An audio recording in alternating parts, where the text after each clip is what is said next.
Hello students, कैसे हो। आज हम साइंस में चैप्टर नंबर 15 यानी कि हमारा पर्यावरण, उसके बारे में पढ़ाई करेंगे। तो हम सब जानते हैं कि भाई पर्यावरण मतलब क्या, उससे सब परिचित है।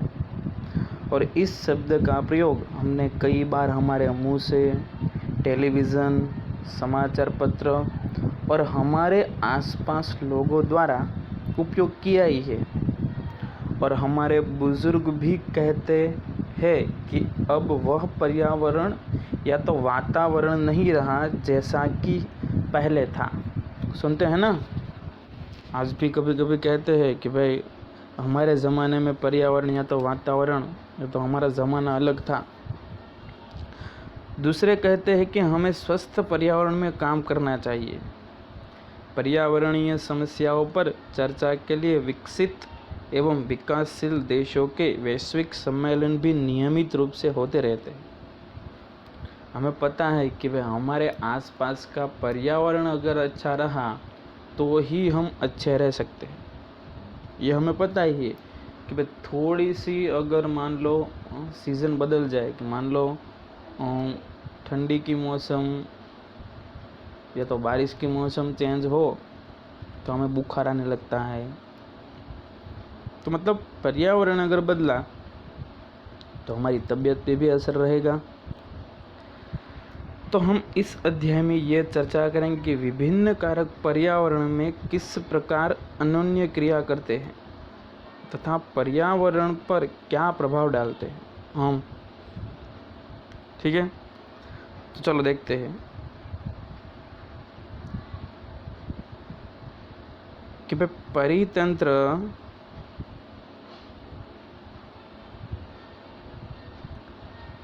और संघटक क्या है।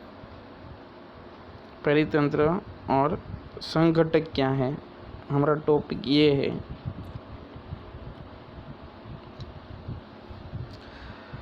तो सभी जीव जैसे कि पौधे, जंतु, सूक्ष्म जीव एवं मानव तथा भौतिक कारकों में परस्पर अनोन्य क्रिया होती है तथा प्रकृति में संतुलन बनाए रखते हैं। हमें पता है कि हमें भी प्रकृति के साथ संतुलन बनाए रखना पड़ता है। जिस हिसाब से ठंडी तो ठंडी के हिसाब से रहना पड़ता है, गर्मी तो गर्मी के हिसाब से, बारिश तो बारिश के हिसाब से हमें बदलना पड़ता है। किसी क्षेत्र के सभी जीव तथा वातावरण के अजैव कारक संयुक्त रूप से पारितंत्र बनाते हैं। अतः एक पारितंत्र में सभी जीव के जैव घटक तथा अजैव घटक होते हैं।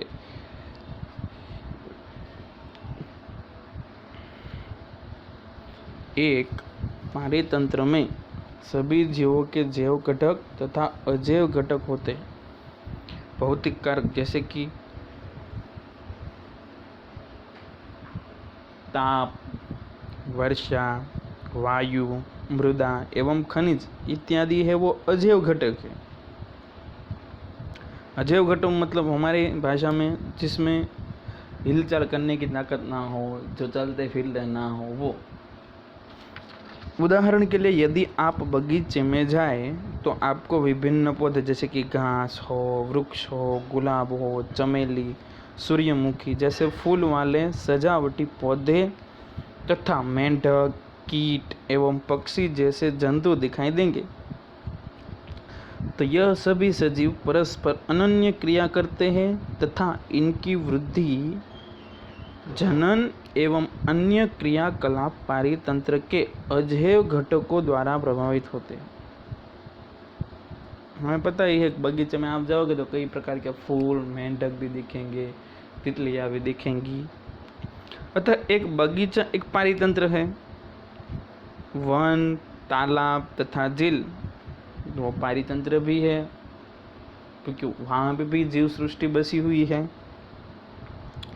ये प्राकृतिक पारितंत्र है, जबकि बगीचा तथा खेत वो मानव निर्मित पारितंत्र है। याद रखना, ये वन है, ठीक है, तालाब है, झील है, वो पारितंत्र हम कोई बनाने नहीं गए थे, वो प्रकृति का दिया हुआ गिफ्ट है, वो प्रकृति का है। लेकिन जो बगीचा है, जो खेत है, वो मानव निर्मित है, कृत्रिम है।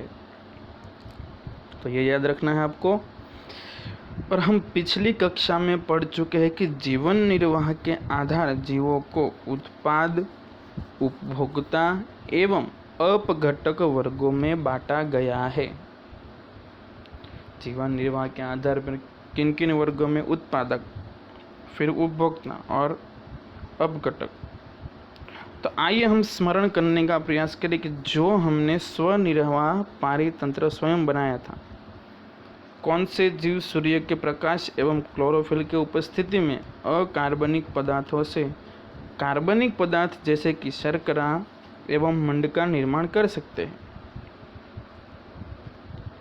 हमें पता है प्रकाश संश्लेषण की यह प्रक्रिया कि भाई सभी हरे पौधे एवं नील हरित शैवाल जिनमें प्रकाश संश्लेषण की क्षमता होती है इसी वर्ग में आते हैं। मतलब उसे क्या कहेंगे? उत्पादक। क्यों? क्योंकि वो अपना खुराक खुद बनाते हैं, इसलिए। ठीक है। अब देखते हैं कि भाई सभी जीव प्रत्यक्ष या तो परोक्ष रूप से अपने निर्वाह के हेतु उत्पादकों पर निर्भर करते हैं। यह भी हमें पता है। प्रत्यक्ष या तो परोक्ष, कहीं ना कहीं उसको उत्पादक पर निर्भर रहना पड़ता। हम भी वनस्पति के ऊपर ही निर्भर है ना। ये जीव जो उत्पादक द्वारा उत्पादित भोजन पर प्रत्यक्ष अथवा परोक्ष रूप से निर्भर करते हैं उसे हम कहेंगे उपभोक्ता। क्या कहेंगे? उपभोक्ता। पहला उत्पादक, दूसरा उपभोक्ता। एक मार्क्स में IMP है, याद रखना है आपको। उपभोक्ता को मुख्यतः शाकाहारी, मांसाहारी तथा सर्वाहारी एवं परजीवी में बांटा गया है। किस किस में? शाकाहारी, मांसाहारी, सर्वाहारी एवं परजीवी। तो आइए देखते हैं कि भाई आप ऐसी कल्पना कीजिए कि जब आप जल जीवशाला को साफ करना छोड़ दे तथा कुछ मछलियां एवं पौधे इसमें मर भी गए। क्या आपने कभी सोचा है कि क्या होता है जब एक जीव मरता है? जीवाणु और कवक जैसे सूक्ष्म जीव मृत जैव अवशेषों का अपमार्जन करते हैं। यह सूक्ष्मजीव अपमार्जक है क्योंकि ये जटिल कार्बनिक पदार्थों को सरल कार्बनिक पदार्थों में बदल देते हैं। कौन? ये जो जीवाणु और कवक जो मिट्टी में चले जाते हैं तथा पौधों द्वारा पुनः उपयोग में लाए जाते हैं। इनकी अनुपस्थिति में मृत जंतुओं एवं पौधों पर क्या प्रभाव पड़ेगी? क्या अपमार्जकों के न रहने पर भी मृदा की प्राकृतिक पुनः पूर्ति होती रहती है?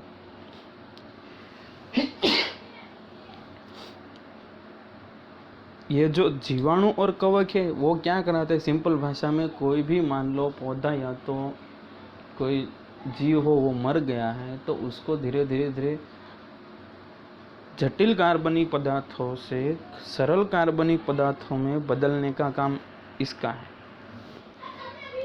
इसलिए कहीं ना कहीं ये भी ज़रूरत तो है ही इसकी भी। ठीक है। तो ये हो गया हमारे एक टॉपिक पे पारितंत्र और इसके संघटक क्या है वो। अब हमारे सिलेबस के हिसाब से ये जो दिया है आपको आहार श्रृंखला एवं जाल, वो टॉपिक नहीं है। तो हम डायरेक्ट आते हैं कि भाई हमारे क्रियाकलाप पर्यावरण को किस प्रकार प्रभावित करते हैं। हमारी कुछ ना कुछ ऐसी प्रवृत्ति होती है जो कहीं ना कहीं पर्यावरण को प्रभावित करती है। तो हमें पता है कि भाई हम पर्यावरण में तो रहते ही है, तो सबको पता है। और पर्यावरण से साथ तो हम 24 घंटे जुड़े ही रहते हैं। अगर उसमें चेंज आ गया थोड़ा सा भी तो बहुत बड़ी प्रॉब्लम भी आ सकती है, ये भी हमें पता है, क्योंकि 24 घंटे हम पर्यावरण के साथ जुड़े ही रहते हैं। ठीक है, तो अब हम कुछ ना कुछ ऐसा घटनाएं या तो ऐसी प्रवृत्ति करते हैं जिससे पर्यावरण को नुकसान होता है। देखते हैं कि बस पर्यावरण में परिवर्तन हमें प्रभावित करते हैं तथा हमारे क्रियाकलाप गतिविधियां हमारे चारों ओर के पर्यावरण को क्या करती है, प्रभावित। कक्षा 9 में हम पढ़ चुके हैं कि हमारे क्रियाकलाप पर्यावरण को किस प्रकार प्रभावित करते हैं, और हम पर्यावरण संबंधित 2 समस्याओं के विषय में विस्तार से चर्चा करेंगे। और एक तो है ओजोन परत का अपक्षय और अपशिष्ट निपटान। तो 2 चीज़ों के बारे में हम आज पढ़ेंगे। तो चलो, सबसे पहला टॉपिक है ओजोन परत तथा यह किस प्रकार अपक्षयित होती है। ओजोन मतलब O3, ऑक्सीजन के 3 अणु जुड़ने से ओजोन बनता है। ओजोन के अणु 3 ऑक्सीजन परमाणु से बनते हैं, यह तो सबको पता है। जबकि सामान्य ऑक्सीजन, जिसके विषय में हम प्राय चर्चा करते हैं, कि अणु में 2 परमाणु होते हैं। ऑक्सीजन का अणु है तो उसके अंदर 2 परमाणु हैं, OO। ऑक्सीजन है वो सभी प्रकार के वायविक जीवों के लिए आवश्यक है, यह भी हमें पता है। लेकिन वही ओजोन एक घात विष भी है। हमें पता है ऑक्सीजन की ज़रूरत सबको है, और हम ये सोचते हैं कि भाई ऑक्सीजन तो अच्छा ही है, लेकिन ऑक्सीजन वापिस ऑक्सीजन के और एक परमाणु के साथ अभिक्रिया करेगा तो बन जाएगा ओजोन, और वो तो विष के समान है। वायुमंडल के ऊपरी स्तर में ओजोन एक आवश्यक प्रकाश संपादित करती है, और ओजोन का काम है सूर्य से आने वाली पराबैंगनी विकिरण से पृथ्वी को सुरक्षा प्रदान करनी। क्यों? क्योंकि ये जो पराबैंगनी विकिरण है ना, वो जीवों के लिए अत्यंत हानिकारक है। उदाहरण कि भाई यह गैस मानव में त्वचा का कैंसर उत्पन्न करती है। देखो,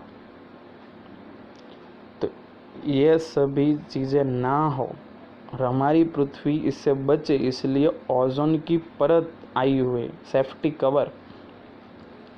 वायुमंडल के उच्चतर स्तर पर पराबैंगनी मतलब अल्ट्रावायोलेट किरण के प्रभाव से ऑक्सीजन अणुओं से ओजोन बनती है। उच्च ऊर्जा वाले पराबैंगनी विकिरण ऑक्सीजन अणु को विघटित कर स्वतंत्र ऑक्सीजन परमाणु बनाते हैं, और ऑक्सीजन के ये स्वतंत्र परमाणु संयुक्त होकर क्या बनाते हैं, ओजोन। जैसा कि समीकरण में आप देखो, ऑक्सीजन उसके अल्ट्रावायोलेट, तो ऑक्सीजन परमाणु बन गए, फिर वापस वो ऑक्सीजन के परमाणु के साथ अभिक्रिया करेगा तो अब बन जाएगा ओजोन। और 1980 से वायुमंडल में ओजोन की मात्रा में तीव्रता से गिरावट आने लगी।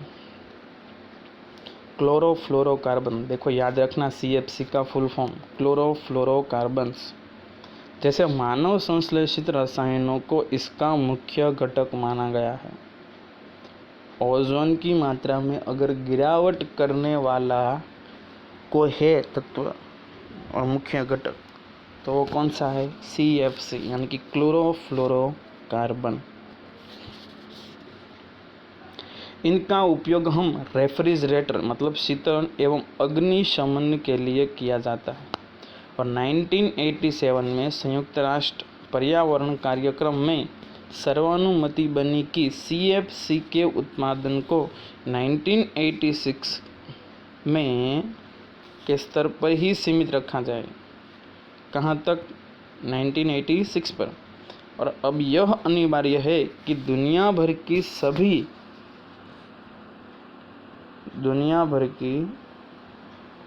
सभी विनिर्माण कंपनियां CFC रहित रेफ्रिजरेटर बनाए।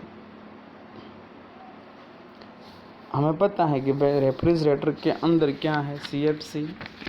तो फिर संयुक्त राष्ट्र पर्यावरण कार्यक्रम में ऐसा दिया गया है कि भाई CFC को उत्पादन को कहाँ तक सीमित रखेंगे, 1986।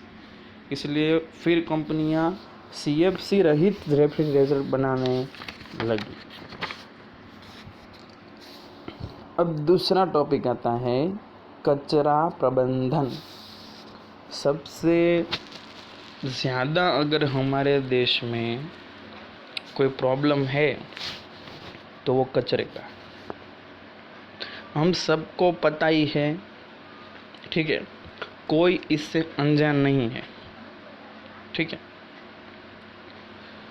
तो देखते हैं कि भाई कचरा प्रबंधन मतलब कचरा तो निकलता ही है, सबके घर पे निकलेगा ही। आज भी निकला था, पहले भी निकलता था और आगे जाके भी निकलेगा। लेकिन उसका सही ढंग से प्रबंधन ना किया जाए तो भी हमारे पर्यावरण और हमें भी कई सारी प्रॉब्लम पड़ेगी। तो चलो देखते हैं कि भाई किसी भी नगर एवं कस्बे में जाने पर चारों ओर कचरे के ढेर दिखाई देते हैं। किसी पर्यटन स्थल पर जाइए, हमें विश्वास है कि वहाँ पर बड़ी मात्रा में खाद्य पदार्थों की खाली थैलियाँ आपको पाई जाएगी। और पिछली कक्षा में हमने स्वयं द्वारा उत्पादित इस कचरे के निपटान के उपायों पर चर्चा की थी। तो अब देखो इसकी समस्या पर अधिक गंभीरता से हम ध्यान दें। तो हमें पता है कि भाई हमारी जीवन शैली में सुधार के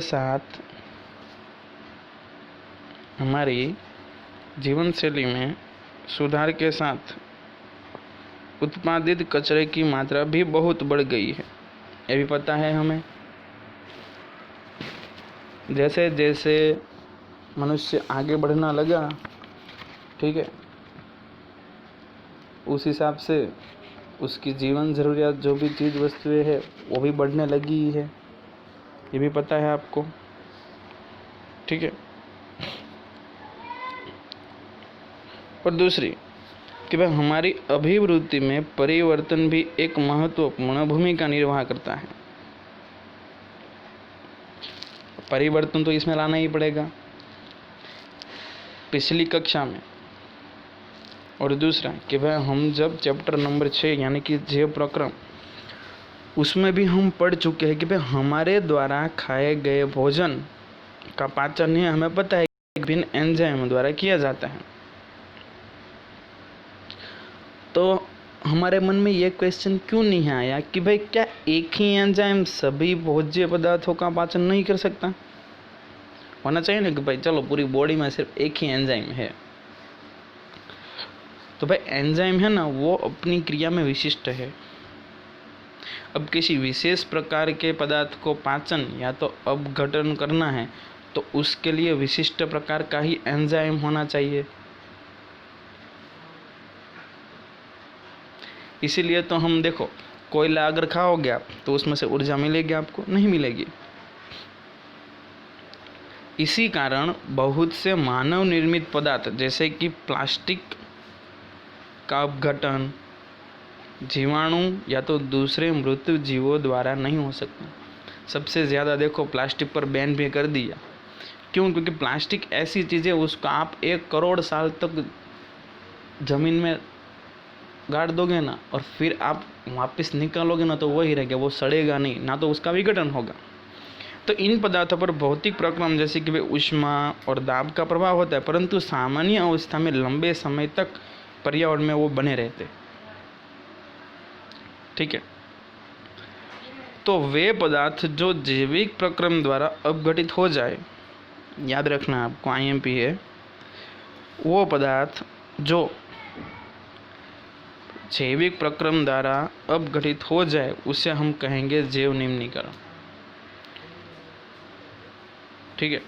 और वे पदार्थ जो अपघटित नहीं होते उसे कहेंगे अजैव निम्नीकरण।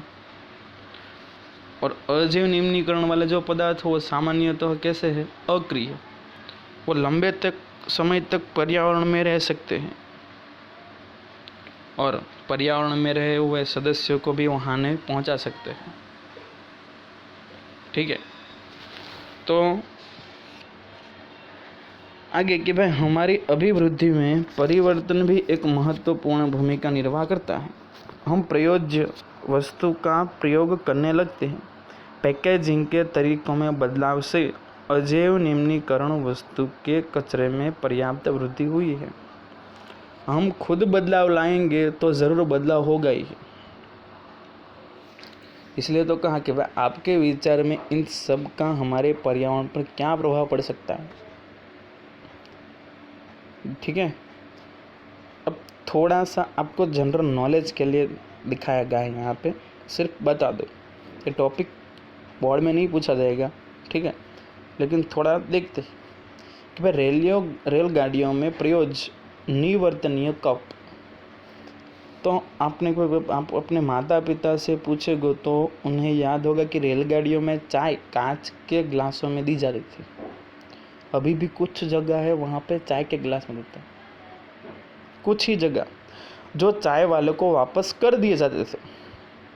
डिस्पोजेबल कप एवं गिलास के उपयोग को इस आधार पर बढ़ावा मिला कि वे स्वच्छ एवं स्वास्थ्यकारक है। ठीक है, डिस्पोजेबल कप और गिलास, उसके उपयोग को इतना बढ़ावा मिला कि क्यों बढ़ावा मिला कि भी वो स्वच्छ है और कैसा है, स्वास्थ्यकारक। तो उस समय किसी ने भी कल्पना नहीं की कि प्रतिदिन लाखों की संख्या में उपयोग किए जाने वाले इन कपों का क्या समाधान होगा। कुछ समय पहले वे मिट्टी के पात्र के रूप में लाए गए, परंतु इस पर विचार नहीं किया गया कि इतनी बड़ी संख्या में कुल्हड़ बनाने के लिए कितनी उर्वरक मिट्टी का उपयोग होगा। अब एक कप में मिट्टी की ज़रूरत तो पड़ती है ना, तो सोचो आप पूरे देश में तो ऑल ओवर वर्ल्ड में कितने ऐसे कप बनाने पड़ेंगे, तो कितनी मिट्टी का ज़्यादा उपयोग होगा। अब कागज़ के डिस्पोजेबल कप का इस्तेमाल हो रहा है, तो हमें पता ही है कि भाई कागज़ है, देखो वो हमें पता है डिस्पोजेबल हो, उसको आप कभी भी ज़मीन में गाड़ दोगे तो उसका विघटन आसानी से हो सकता है।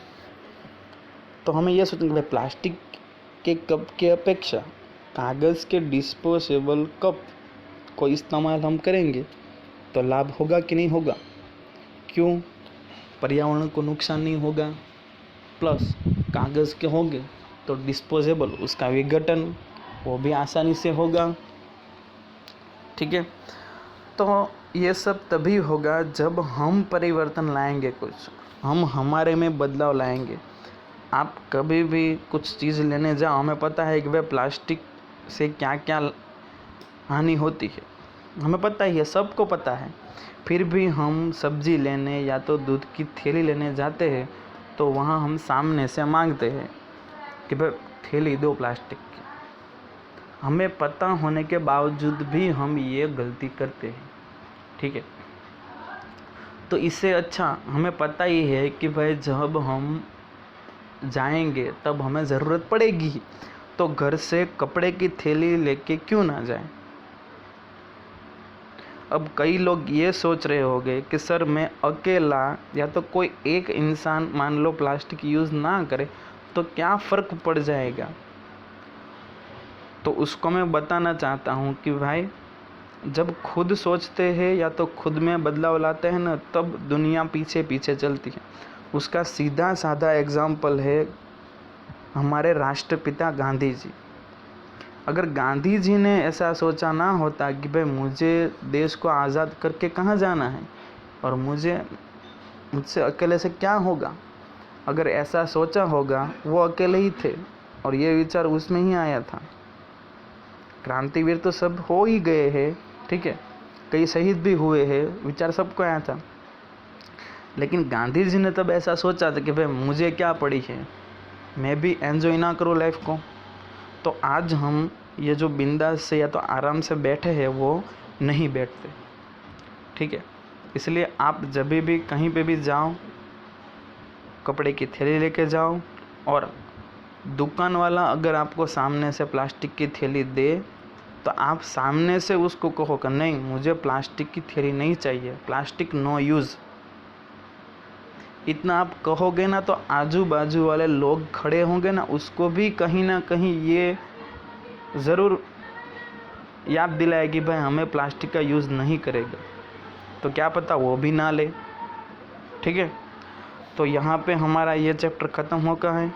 इसमें जो जो IMP पॉइंट है 1 मार्क्स के है वो सबको आपको याद रखने हैं। Okay, thank you.